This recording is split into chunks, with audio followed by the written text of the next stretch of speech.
Positibo ang mga leader ng Israel at Hamas group na malapit na magkaroon ng kasunduan tungkol sa pagpapalaya sa mga bihag sa giyera. Papasada na ang UB Express overseas.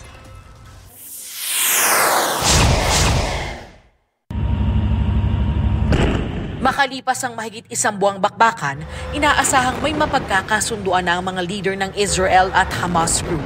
Parehong umaasa ang dalawang kampo na malapit nang mapakawalan ang mga bihag sa giyera. Ayon sa isang opisyal ng Amerika, nasa 150 Palestinian ang planong palayain ng Israel. 50 hostage naman ang balak daw pakawalan ng Hamas. Pero ang ilang Palestinian sa West Bank, duda na uusad ang kasunduan ng Israel at Hamas. Ang mga kaanak naman ng ilang Israeli hostage, maniniwala lang daw kapag nakapiling na muli nila ang kanilang mga kaanak. Sa gitna ng mga negosasyon, tuloy ang opensiba ng Israel sa Gaza. Ayon sa Gaza Health Ministry, nakapalibot ang puwersa ng Israel sa ilang ospital.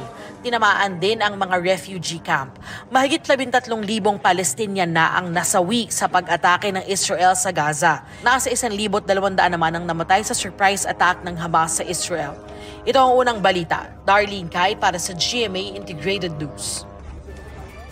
Mauna ka sa mga balita. Bisitahin at mag-subscribe sa GMA Integrated News sa YouTube. Sa mga kapuso abroad, samahan nyo kami sa GMA Pinoy TV at sa www.gmanews.tv.